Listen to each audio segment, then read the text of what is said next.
Well, ladies and gentlemen, good afternoon. My name is John Allen, and I'm the president of the Brookings Institution. And it is a great pleasure to welcome you all to today's event, Reorienting National Security for the AI Era. This afternoon's conversation could not be timelier as Congress continues to deliberate the National Defense Authorization Act, the NDAA, likely to authorize over $700 billion in national security programs. The impending NDAA will undoubtedly make a mark on the future of our country's artificial intelligence infrastructure. We're pleased to partner with the National Security Commission on Artificial Intelligence, the NSCAI, today. An independent 15-person group, the NSCAI was created by Congress to examine the current AI national security landscape and determine policies that will maintain U.S. leadership in AI research, improve international cooperation, advance shared principles for ethical and responsible use of AI, and related capabilities. Now, this past month, NSCAI submitted its second quarter recommendations to Congress and the executive branch, and we at Brookings are honored and we're delighted to join forces with the NSCAI today to highlight its outstanding work on this topic and to discuss its extensive recommendations from this crucial report. You know, once considered a figment of science fiction, AI and emerging technologies are poised now to transform our national defense. Imbued with capabilities to change the technology we employ to our warfighters, shift the scope and the speed of the battlefield, and redefine long-held geopolitical norms, AI is and will play a substantial, if not revolutionary, role on our national security apparatus. However, as the NSCAI forewarns in their report, the adoption of these technologies is, quote, the work of a generation, unquote. As much as iterative machine learning will take time to strengthen our future AI systems, the actual integration of these technologies into the existing national defense agencies will also take work and effort. Indeed, democracy may be one of the slowest forms of government, but bureaucracy is easily number two. And only this past February did the Department of Defense adopt its ethical principles for the development of AI capabilities. And further, gaps in talent and digital literacy continue to hinder progress as national security agencies are unable to build the necessary workforce. Alongside these domestic challenges are ever-changing geopolitical landscapes, which also impacts and impedes the future of U.S. leadership in AI technology. Whether used as a means of enacting digital authoritarianism on its citizens, as is evidenced by China, or waging acts of aggression in cyberspace as demonstrated by Russia, AI is becoming the linchpin of the future great power competition.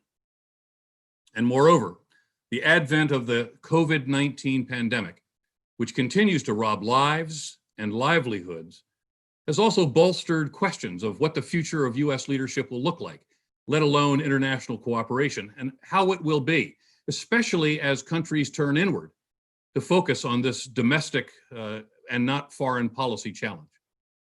One can only wonder what the future of this technology will be in a post-COVID world. Now, realizing these realities are our two guests today who are joining us from the NSCAI, Eric Schmidt and Bob Work. Eric Schmidt is known to so many of you. He currently serves as the chairman of the commission and is also a member of the Defense Innovation Advisory Board. He's former chairman and CEO of Google. And Eric has been a crucial leader in the advancement and the development of national security technologies. And it is such a pleasure to have you with us today.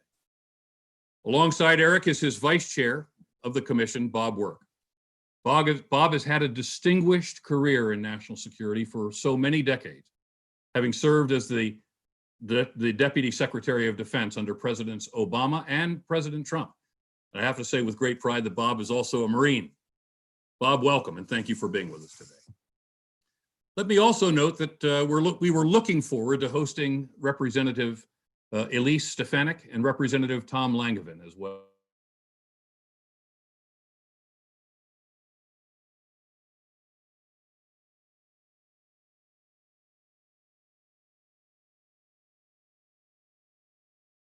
but unfortunately, they're vitally important topics. A quick reminder that we're recording and we're streaming live today. And should you like to ask any questions throughout the event, please feel free to submit them by emailing them to events@brookings.edu or via Twitter at #NatSecAI. That's #NatSecAI. Indeed, some of you have already submitted some excellent questions. We have them, and we're very grateful for those. And as time allows, we'll try to get to them all.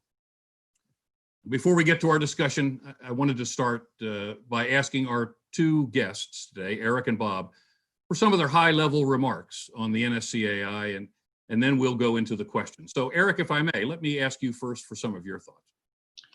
Well, General, you remember that we started working with you all a couple of years ago when you got interested in the bipartisan issues of AI and national security.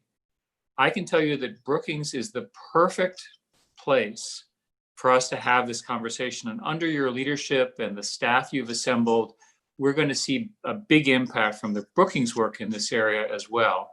I'd also like to mention that Secretary Work and I are speaking in our respective capacities as chairman and vice chairman of the NSCAI and not in our other various hats that we have.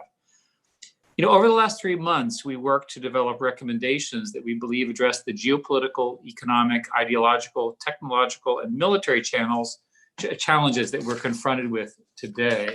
As you mentioned, General, AI and its associated technologies are central to meeting the demands of these challenges and will help the United States navigate today's turmoil, right, which is sort of ongoing and constant, I think, in the world today, to make it essentially a more secure future, which is what we really care about. The consensus that we have developed over the last year and a half in our commission, which I'm very, very happy to be a member of, is that the United States government has to organize, resource, and train to understand, develop, and deploy these AI technologies. It is a national priority. It is an urgent matter. And I don't accept the answer, oh, it's the bureaucracy and it takes a while and so forth. We need stronger leadership. We have that in some members in Congress, such as the ones that you mentioned. We have it from you. We need it from everybody else. And by the way, we need to do this stuff ethically, responsibly, and in partnership with the private sector and academia, because much of the actual research is being done there. It's not being done in the government. So the government and the private sector have to figure out this partnership, and we talk about that in our report. So what we're trying to do is we're trying to imagine a future that has not arrived yet. And so we are forecasting what will be true, and we're trying to get the private sector, the companies, and the government ready for it. And I want to emphasize, and I know Bob will emphasize this 3 times more than I, that this is a lot about talent, and it's a lot about people, and it's a lot about focus, right? And I know that sounds boring, but in fact, it's true, right? It is fundamentally a human problem. So from my perspective, we need to have an expansive view of promoting AI leadership. We're trying to separate hype from reality. We're trying to make sure that these AI developments progress in tandem with a larger reorientation of national security to compete in this new world of what is now called in the general's world strategic competition. It's no longer us and then these little guys. It's now real strategic competition. And I want America to win, right? And I know you guys do as well. So in our case, many of these ideas in the commission that are developing will require consensus, and it will take some consensus building. And what I am sure of is that Brookings and the people who are watching our show today will help us in forging that consensus. I can think of no higher priority for the nation once the pandemic is behind us. Secretary Work. Thanks, Eric. And thank you, John. I just want to echo Eric's thanks to you and to Brookings for hosting this afternoon. You know, on July 20th, the reason we're here this afternoon is the commission voted on 35 discrete second quarter recommendations to both the legislative branch and the executive branch in 6 areas. Now, this follows 43 recommendations from our first quarter report. generally the way you should think about it is our first quarter was really focused on trying to do low-hanging fruit, to exploit things that were already easily exploitable. And in this quarter, we started to talk about bigger ideas. We'll follow this up in the third quarter. And as soon as the third quarter recommendations are done, we'll turn our attention to the final report, which, as Eric said, is due in March 2021. So we have these 6 lines of effort that I told you about. Actually, we have 7. I'll talk about the 7th and just very quickly. But the first is invest. And so that is advancing the federal government's and the Department of Defense's internal AI research development capabilities to ensure that we maintain the edge in a global strategic competition in this new emerging technology. The second line of effort is called apply. It is really focused on accelerating AI applications, which is how, John, as you said, we'll really start to see the changes in the bureaucracy, in the government, in operations, in intelligence. The applications are very important. And so what we're trying to do is identify, prioritize, and resource the infrastructure necessary to get those applications to the field as quickly as possible. The third area is under the rubric of training. And as Eric said, this really is about getting our AI talent to the point where the digital and AI literacy of the entire federal government and the Department of Defense and the Department of Energy is world class. And we have the people that can really drive the changes that we are all hoping to see. Line of effort 4 is called protect. And this is about protecting our AI advantages for national security through discriminate use of export controls and investment screening. We have to protect our national security sensitive elements of AI and other critical emerging technologies from foreign competitors. But we need to do this in a way that doesn't undercut our own competitiveness and our own innovation. Line of effort 5 is Marshall. This is focused on the Department of State. Competitive diplomacy in AI and emerging technology is a strategic imperative in an era of great power competition. And our allies and partners have a lot to offer here. And we want to be able to have a means by which to marshal these capabilities.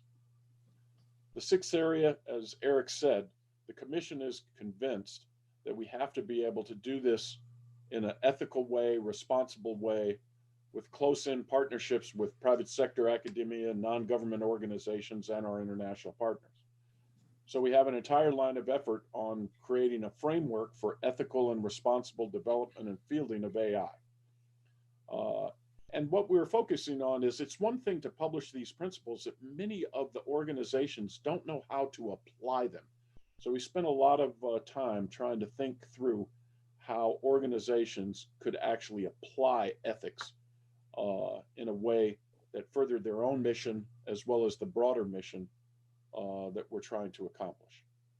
I mentioned we have a 7th LOE. That's a classified LOE, and it's focused on trying to understand what our competitors are doing in this space so that we can anticipate vulnerabilities, et cetera. Now, we're working towards our final report in March 2021. We're going to continue to solicit feedback from a diverse range of experts in the field, non-government organizations, businesses, scientists, government officials, organizations like Brookings, and work closely with our partners in the executive and legislative branches. I know Eric would agree with me that Congress has been phenomenal in their support for this commission. We consider them to be our primary customers. And as you said, Representative Langevin and Representative Stefanik, who are on the Intelligence, Emerging Tech, and Capabilities Subcommittee of the House Armed Services Committee, they have been true champions. And we're sorry they couldn't come today, but I think everybody understands they were pulled away for pressing business on the Hill. We really look forward to your questions this afternoon, and we look forward to questions after this event. So with that, I'll turn it back over to you, John. Thank you, Bob.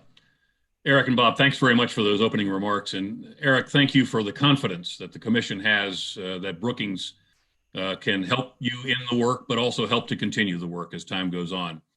And Bob, thank you for laying out those lines of effort. It certainly is expansive. It certainly offers a lot of very important opportunities and challenges. And I think we should all be grateful to the Congress for its wisdom and its insights in being able to see the importance of this commission at this particular moment. Let me transition to the questions, and I'm very sorry we don't have a lot of time today, much more time than we've been able to allot. But I think we have the opportunity to answer some very important questions. And this report has such rich content. And as both Eric and Bob, you said, we are challenged in many respects by an absence of talent. Not an absence of capability, but we've got to develop the human force necessary to back up the work that we will do. And so to that extent, if I could, Eric, if I could impose on you, please, to give us your thoughts on one of the innovations out of this report, which is something called the U.S. Digital Services Academy, the U.S. DSA, and what you would hope to see it accomplish, and perhaps in the context of how we have viewed academies in the past. I'm a graduate of the Naval Academy. How would this U.S. DSA serve the greater needs of the United States? And then, Bob, let me ask you, after Eric's done, to talk about another great innovation, I think, coming out of this report, which is the National Reserve Digital Corps. Both of these are fascinating, and I think we'd all benefit from hearing your views on it. So, Eric, if I could ask you first. No, thank you. This actually started between a conversation with Bob and myself and some of our military members of the panel. And my observation was that the academies have served our nation well. And it turns out the academies are producing technical military people, basically officers. There is no equivalent on the civilian side. And yet the need is probably greater on the civilian side because, as both Bob and John know, the vast majority of the stuff is done by civilians who are under contract to the military and to the various basically information agencies of one kind or another. And so we make what I consider to be a very modest proposal, which is to start a digital service academy largely around civilians. And we make the argument that when you look at the cost of developing talent and so forth, that this is actually cost neutral to cost positive. Right. In other words, that this is not an extra huge line of expense. And Bob then came back and said, well, we like ROTC, which I certainly favor very strongly. I think it's very important for our nation's strength. So Bob came back and said, well, let's talk about something analogous to ROTC, which he named the National Reserve Digital Corps. Bob? Yes, just a little bit more, John, on this. There have been talks about of U.S. public service academies for some time. In 2007, there was actually a bipartisan group of senators who sponsored legislation to create this academy because we wanted to draw in young men and women, citizens, into our government. A large proportion of the government service force is reaching retirement age, and so we know that we need to be bringing in young men and women to feed, to grow a new generation of government servants. But we also want to bring in a lot of STEM talent. So the whole purpose of this idea is to say, well, let's have one category, the U.S. Digital Service Academy, which would bring in folks that want to serve in government as a career. So when they graduate, they would be a GS7, we anticipate, on a GS7, 9, 11 track. And they would be, it's competitive promotions thereafter. But they're coming in they know they want to try a service in the government. National Reserve Digital Corps, as Eric said, is based upon the NROTC. And in effect, they would be our reserves. And they would graduate, and they would have a commitment of 5 years. And during that 5 years, they would agree to work for 38 days a year, just like the National Guard. 2 days a month, they would go to some type of agency or some type of military unit. And what they would do is, I am here to help you think through how AI-enabled technologies will help you accomplish your mission. And then for 14 days out of the year, they would go to a major joint exercise or a war game, and they would do the same thing. They would watch and listen and learn the problems and try to figure out how AI-enabled technologies would help them. Now, remember, this follows on the heels of the first quarter recommendations.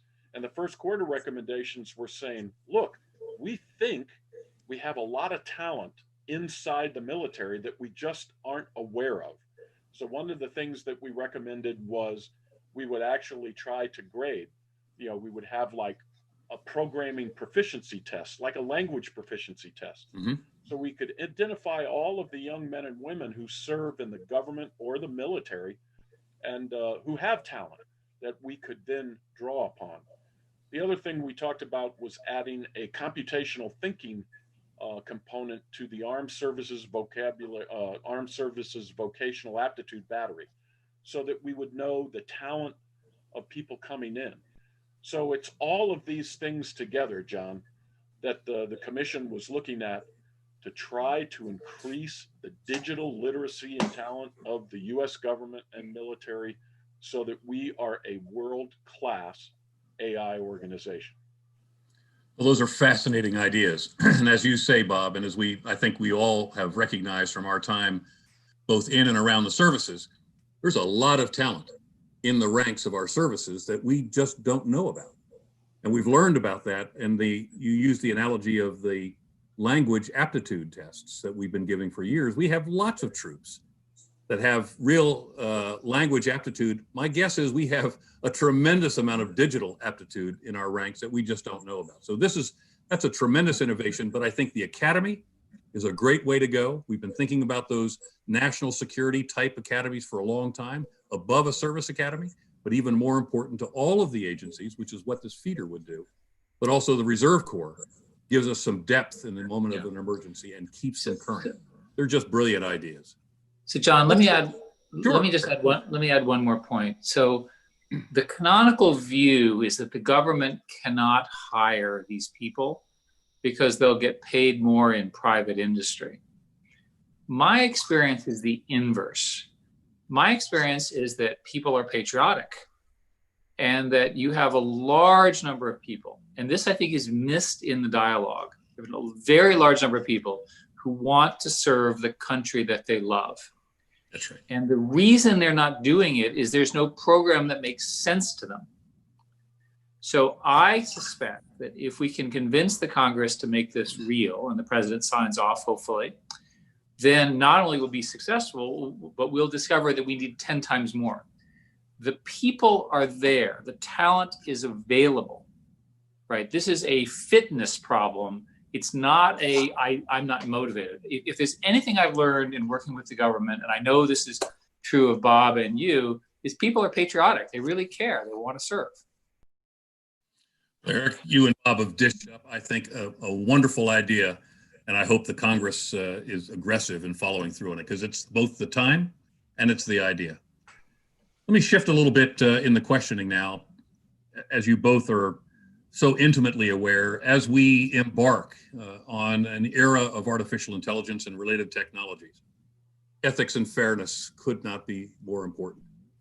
And as we seek to harness AI for good, we need to be mindful that it can also pose some significant risks in the context of perpetuating ethnic or racial bias. So Eric, let me just ask, if I could, how is the NSCAI thinking about ethics and fairness in the context of your deliberations?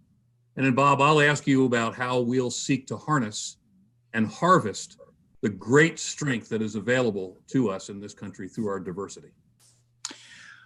Well, you said it very well. And the problem with AI is that the data can be biased.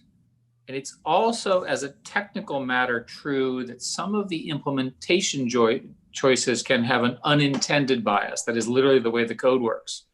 So you can have both bad data and also the algorithmic choices can introduce bias that was unintended. And most organizations, including the Pentagon, have now adopted ethics principles, but they're typically very broad in language.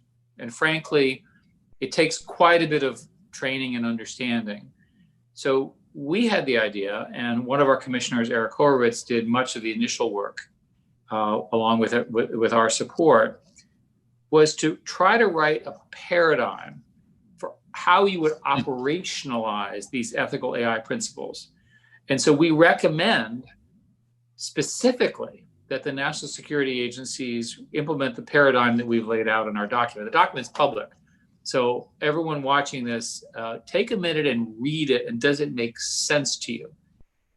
And we also sort of are insisting that these users develop processes and programs that implement the practices and monitor their implementation and continually refine them. So we're trying to move the ethics conversation to an implementation, not just a wish. Bob? Yes, I mean, one of the things we did, John, in our initial report was to explain that this strategic competition was also a competition of values. Values are reflected in the artificial intelligence applications and the way they are applied. And woe to all of us if the Chinese view of AI and the values propagate throughout the world. I just happened to see today in the Atlantic, there's a new article out. I haven't had a chance to read it, but it's called China is What Orwell Feared.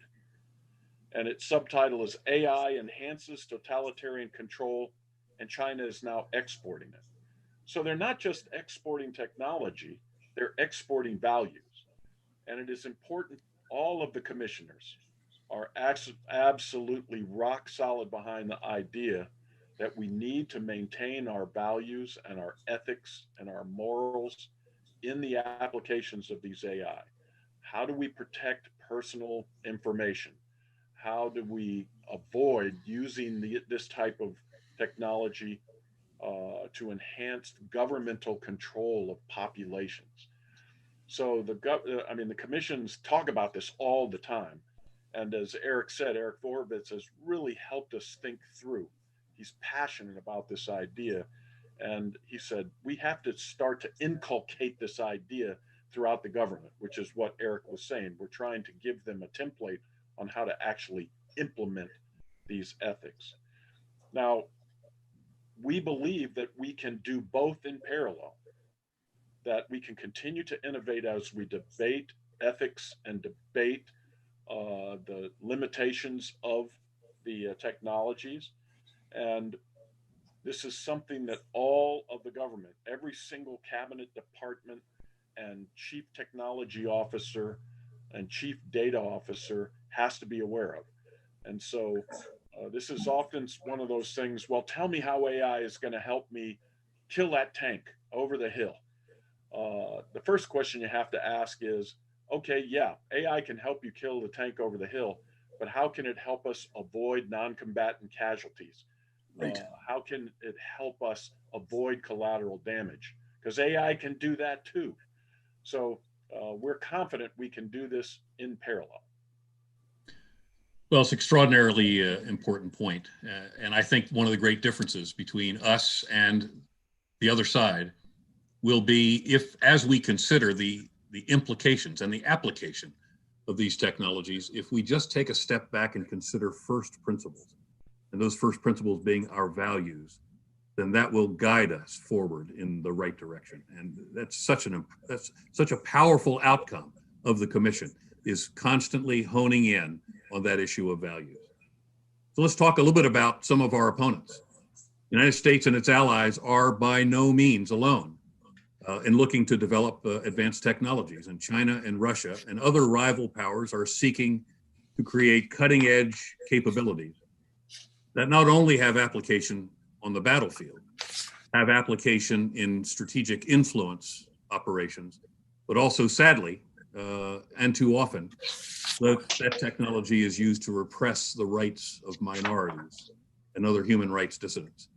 Now, the NSCAI, it highlights a number of ways to counter that threat, including export controls. And Eric, if I could ask you, could you talk a little bit about how you see these controls and how do we, because this is difficult, AI, often the algorithms appear to have dual use value. How do we implement these export controls in a targeted way? Well, first place, let me give you a sort of conceptual framework that I've been operating under. And you might think that with artificial intelligence and national security, you could create a Los Alamos that would create, because Americans are so incredibly smart, some kind of special military advantage. I think the commission have come to the conclusion that the technology knowledge around algorithms and software is so diffuse. In other words, it's so spread that if you were to do the Los Alamos model, there would be an equivalent group somewhere else that was doing the same thing. In other words, the notion of secrecy is not going to get you where you need to go, at least on its own. So that's observation number one. We talked at some length about software versus hardware, and there is an emerging consensus among the commission that there are more likely to be hardware things that should be protected than software, sort of as a comment. And so what we concluded was that we needed a more sort of thoughtful and strategic framework for how these things would work, how CFIUS would work. In other words, if you just ban everything, all you're going to do is hurt Americans. And if you just say yes to everything, all you're going to do is hurt Americans, right? So you have to find that sort of strategic, coordinated, and sort of rigorous. So we basically give a set of principles in the document for specifically around how the controls work. And I want to say right now that if you're using control to try to get competitive advantage, you're losing. Control is not a replacement for innovation, right? You have to innovate. And if you can control, that's great too. But control itself, because the technology is moving so quickly, won't hold it. And I think that exports are difficult, these controls are difficult to apply to AI, and that they have to be judiciously applied to each part of the stack. And we take the reader which parts. And the stack includes hardware and various forms of specialized code, specialized processor algorithms, and then thinking algorithms, and then applications algorithms, and the use of data. And we do conclude that CFIUS needs to be more heavily utilized to prevent malicious investments. So we do think that being wary is the correct attitude. Bob, did I summarize that to your satisfaction? Absolutely. Just want to foot stomp, John, what Eric said. We've concluded that controls on software are very, very difficult and would actually undercut our own competitiveness. So, but export controls on hardware, there is a lot of room there that might be an advantage to us in a long-term competition. But what we have to do is we have to split apart export controls from investment screening. So right now, CFIUS only is worried about technologies that are on the export control list. But there's a whole nother list under ECRA, the Economic Control and Reform Act, which are called foundational technologies. And a lot of these are something that CFIUS needs to be following too. So in addition to splitting software from hardware, we also recommended splitting investment screening from export controls. And the last thing is, man, we have Five Eyes allies that we share our most sensitive intelligence with. And they have to go through the whole CFIUS process, just like somebody who's not an ally. And it just doesn't make any sense to us. So the other thing we recommended, that we wanted to have a fast track for our allies in this process, because our whole LOE on martial coordination and collaboration around the world is very, very important in a global competition for values. And we would like democratic values, obviously, to rise to the top and be generally the benchmark for AI-enabled technologies. That's right. We can't be our own self-limiting resource in this regard. So very, very important. Interesting part of the report talks about the State Department. And of course, you know, the leading edge of American influence, while 10 carrier strike groups is pretty impressive, the leading edge of American influence are our magnificent diplomats and our ambassadors and our State Department employees who live in harm's way every single day around the world at our embassies and our consulates. State Department in particular is going to need to become much more adept at the integrating this technology into U.S. foreign policy. Bob, let me ask you, you had some recommendations in that regard. Could you give us some thoughts on that? And Eric, could you come in behind Bob and talk about how state and defense could be coordinating as they go forward, please? Bob? Yeah, John, this is really, really important. Bob, we're having a little bit of trouble hearing you, please. Okay, I'll get closer. Thank you, sir. State Department really needs to consider the technology competition as an absolute pillar of our global strategy in a long-term strategic competition with authoritarian powers. Can you hear me, John? I got a live microphone. Is it good? Good, please. Okay. So there's already an idea to have a Bureau of Cyberspace Security and Emerging Technologies in the Department of State. That came from the Department of State, but it stalled for whatever reason. We're not really certain. And we said, look, let's clear away the impediments and get that into place, because that could become the nucleus for the strategy and the talent within the Department of State to actually think about how we would do this in a more broad way. We also recommended establishing a Strategic Innovation and Technology Council composed of the Departments of State senior leadership. And, you know, this type of stuff, this big change, as you know, John, has to come from a top down. It can't bubble up. If we want to have transformational change and really start to gain momentum, it's got to come from the top. So we thought a Strategic Innovation and Technology Council, leaning on the Cyberspace Security and Emerging Technologies, or CSET Bureau, was the way to really get state going. We recommended AI training and all of the FSO, the Foreign Service Officer training. We recommended having a technology officer in each of our embassies and consulates. We have to make technology more central to the way diplomats think about competing in the world and spreading American and democratic values. That's terrific. And Eric, how do we get defense and state to coordinate on these? Well, it's interesting to, as a follow-up to what Bob was saying, the State Department actually has a chief technical officer who's a friend of mine, Meng Chung, who is brilliant. And the DoD has created this thing called the Joint Center for AI, JAKE, which is having a transformational impact, starting with imaging. So it seems to me that that's a natural pairing to start with. And one of the things that we recommend, by the way, is in addition to the obvious pairing, which should be done between the two groups, that the Congress should hold hearings to make sure it's actually happening. That's very good. Let me just, this will be the last question I'll ask you, and then I'll go to some of the questions that have been given us by the audience. You won't be surprised to learn it's about China. And the Xi Jinping regime has been unambiguous on its AI ambitions and its intent to develop advanced technologies. As we watch this unfolding, and as we watch the very clear deterioration of relations between the United States and China, what are your views, if I could, Eric, on how seriously we should take China's ambitions with respect to artificial intelligence and emerging technologies, and how will the NSCAI's recommendations position us to meet the challenges posed by China?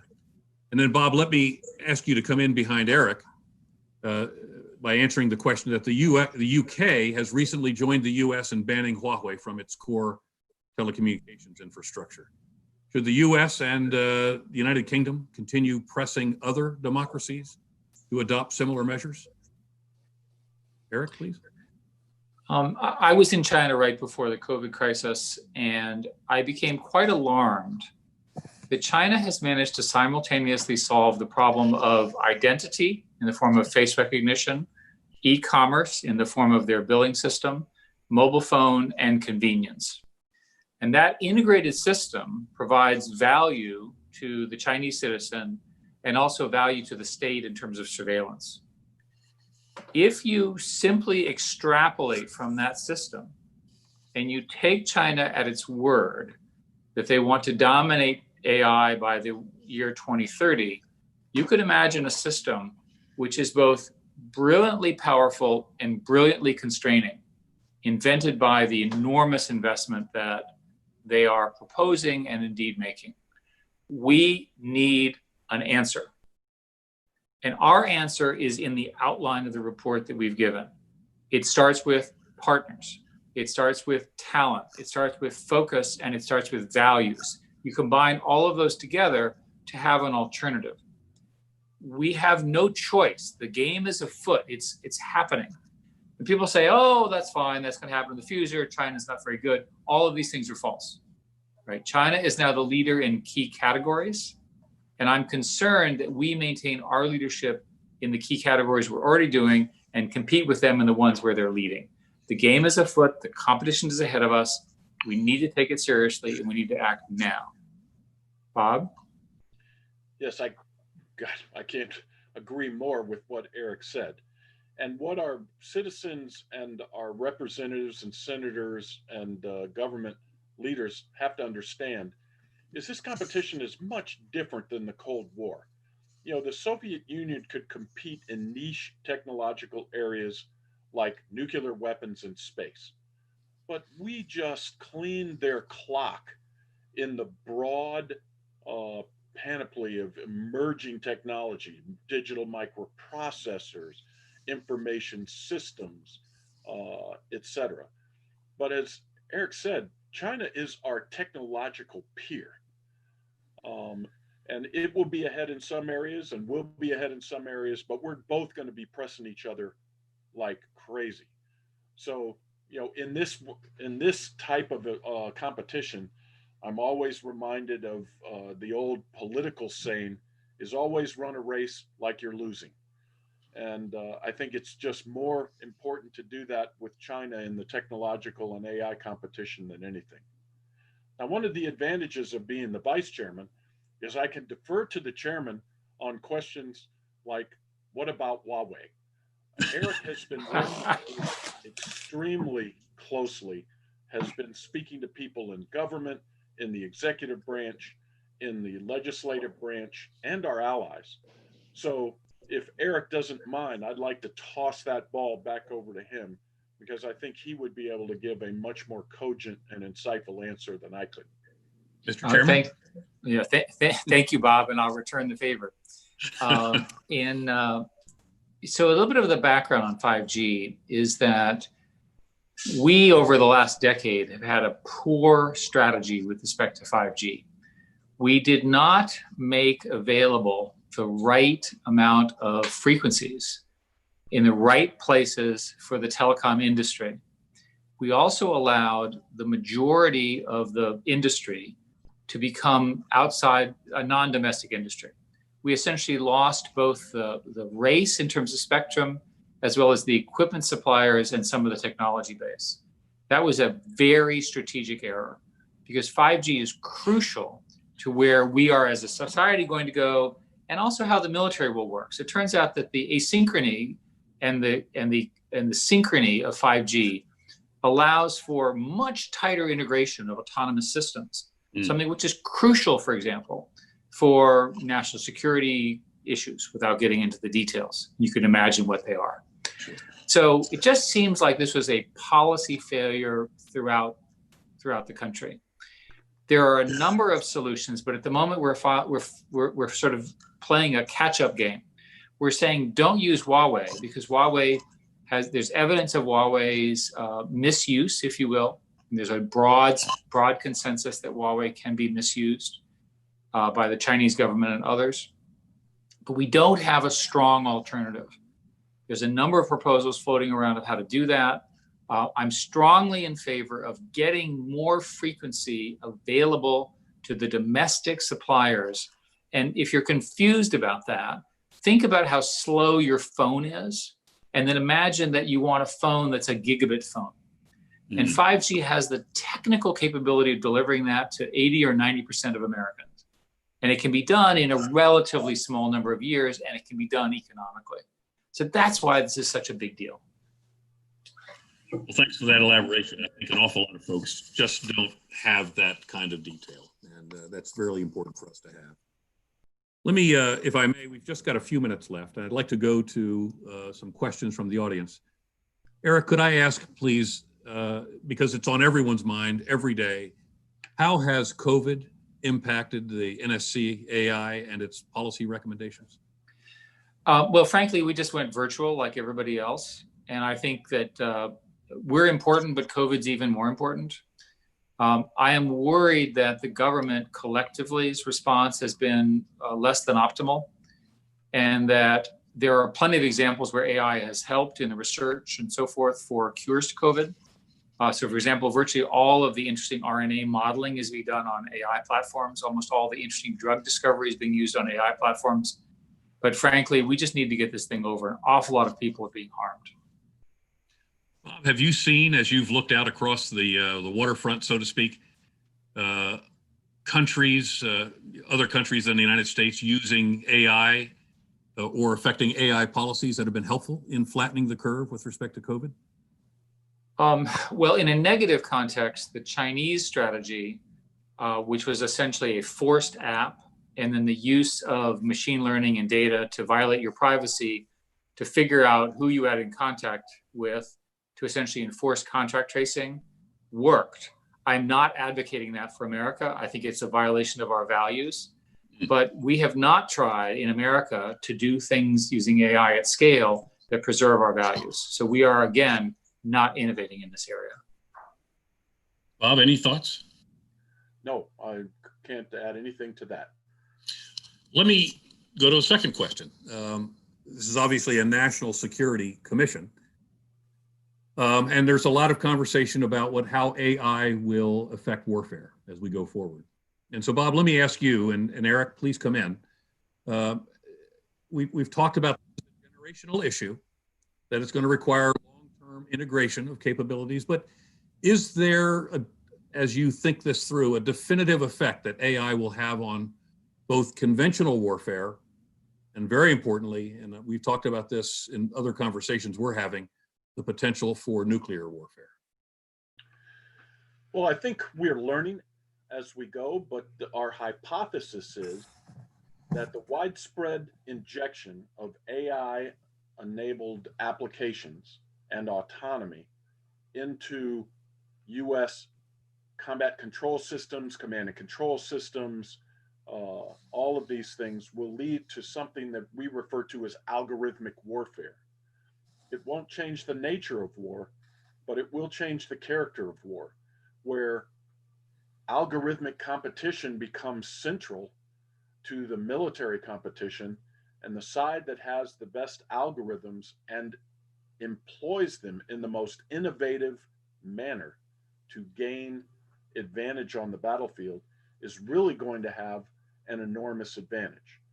Now, we started with, as Eric said, Project Maven, which was all about how do we exploit computer vision to help analysts understand the tsunami of information that just crashes over them every minute, every hour. And most of our analysts and a lot of our operators spend a lot of time staring at a computer screen. And it's just a total waste of their talent. We should let the computer stare at the screen, pick out the information that the analyst needs to know and act upon. And then you take that to operational planning, where AI might be able to come up with recommendations for courses of action and provide analysis of plans. And what we think algorithmic warfare will do is speed everything up. In fact, you have written on this, John, with Amir Hussain from Spark Cognition, and you refer to it as hyperwar. Right. And we see it very much the same way, where we will understand the battle space quicker. We will be able to make better decisions faster. We'll be able to apply more discriminant effects more rapidly. And so the entire operations start to speed up. And the way we train our commanders to handle this type of algorithmic warfare is going to be very, very, very critical. So the thing we're trying not to do is overhype AI, but we're confident that it's going to have an enormous impact at the strategic level and the operational level. A lot of people are worried about AI. This is me talking now, not for the commission. But for example, the thing that I worry about most is an artificial intelligent machine that could order independently either a preemptive or a retaliatory strike. Right. I believe that would be extraordinarily destabilizing at the strategic level. And there are going to be things like that Eric talks about all the time that we will want to talk with our competitors about. That's right. And say, are there things that we should avoid in the interests of both of our countries? Because AI will be able to do that, but it isn't an application that we would really want to pursue. Eric, any thoughts? Yes, and let me just speak for myself. And just as a person, I completely agree with the way Bob described this as algorithmic warfare. And when the new form of warfare is invented, there will be new tactics. And one of the new tactics will be one of the first things you'll try to do in such a scenario is you'll try to attack the other folks' algorithms. Right. So you have the situation where if you have an automatic weapon system, which Bob and I are very concerned about, you could imagine a situation where that attack could become part of the doctrine of how the war would go on. We have no language, we have no way of conceptualizing that. So you combine the fact that the system that's making the decision could itself be attacked, right, in a war act, and the compression of time to the point where what is known as the OODA loop, right, which you know well, which is the cycle of observe and detect and act, is thought through, can get so short that it's faster than what humans can decide. And so you get a situation where you have a single individual who has to make a split-second decision based on possibly false information. And that is an inherently destabilizing problem in a sort of stable world order. I think, speaking personally, is the best way to deal with this is to begin diplomatic conversations about these issues, because they affect not just the United States and China, but Russia and other countries as well. Because we're not going to be able to prevent this technology to eventually be at least theoretically possible for countries and also terrorist organizations. And we don't want this scenario in front of us. Well, Bob, you mentioned it, and Eric, you expounded on it, the whole idea of the acceleration of warfare. And it goes back to the original thoughts that we had on the Digital Service Academy, National Reserve Digital Corps, or the National Reserve capabilities that we may have. And I think the advent of artificial intelligence and the digitization or the algorithmic approach to warfare is going to require a different kind of talent.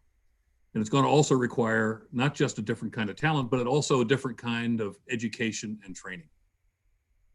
Now, one of the challenges I had the honor a couple of years ago of leading a study for a think tank in Europe called GlobeSec, where we looked at how Nato will be adapting to the future environment.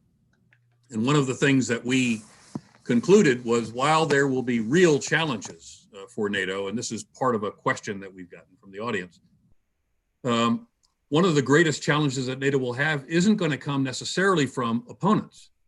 It's going to come from a widening of capability technologically and a gap that will emerge between the United States and our allies. So how do we think about this now? How does the United States really lead, not just with NATO, but the whole community of democracies around the world? How does the United States really lead in NATO, but also with its allies around the world in not just the technology of AI, but lead in the ethical application of it?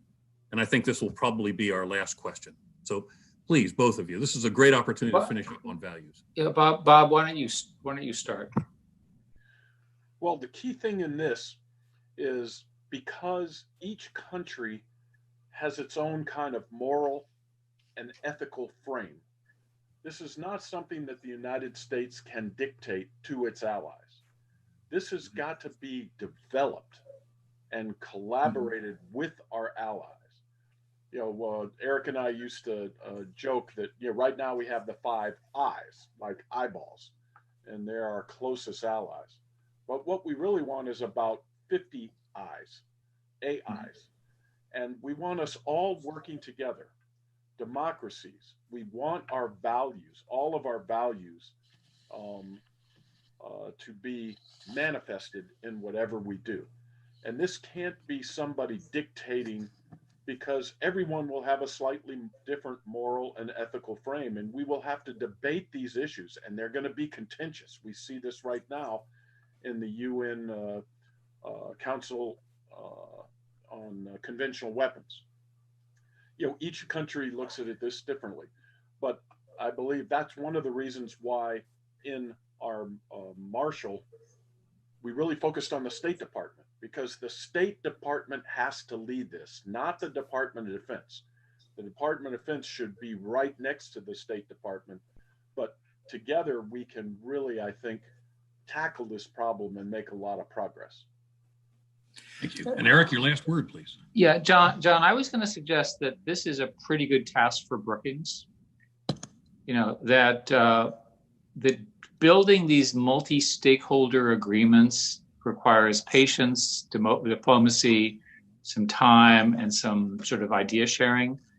I don't think it's going to happen without serious amount of works in the private sector by groups like Brookings and by our State Department.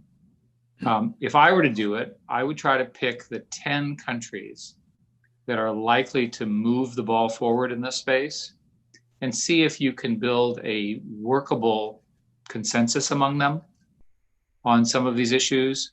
And I think the value of having those meetings in terms of mutual education, such as your meetings that you had with NATO, would probably be well worth it, even if they're not very conclusive.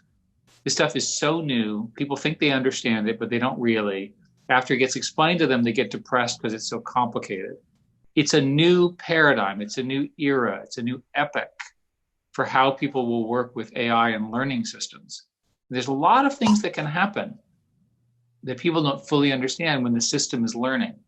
And especially if it can learn in such a way that it learns the wrong thing. So it's a new problem, right? And one which is well worth your time, our time, and our nation's time. And John, let me just say, I want to make a shameless plug for you and for Brookings. For all of those listening, we've already talked about John publishing his thoughts on how AI is going to affect warfare. He has a new book coming out called Turning Point, which is policy making in the era of artificial intelligence. I think it's coming out this month, right, John? It is, Bob, and I owe you a great deal for that plug. He wrote this with his colleague Darrell West. And so, you know, in my view, Brookings would be an ideal kind of institution to try to work through the issues, just like Eric said. Well, thank you. I want to thank you both for an incredible hour. I just wish we could go on and on and on, because it's such a rich topic. I would commend to everyone's reading, if you have not had the chance, the second quarter report of the NSCAI. It's very important reading. It provides our Congress and the executive branch an enormous number of recommendations and options that I think are so well that this can, in fact, ensure American leadership in this critical area. But as you both said, In the end, while it would appear that often this is a competition of technology in the greater competition of the great power competition of the 21st century, in the end, it really is about values and first principles. And American leadership, not just in what we do in the United States with the private sector, but what we do with our precious allies overseas and the private sector overseas, can ensure that our values, our collective values and our collective principles are in fact that they will reign supreme in the context of technological advancement for the betterment of humankind. And that's really what we want, AI for good. So thank you very much for joining us this afternoon. We're deeply honored to partner with the Commission, and we will work closely with you in the future to further the work of the Commission, but also to further the leadership of the United States in this important area. Thank you so much. We're grateful. Good day. And please, Thank you. everyone. Thank you all. Thank you, John, and thanks to everybody who listened in. Thanks for watching. Be sure to like and subscribe for more videos from Brookings.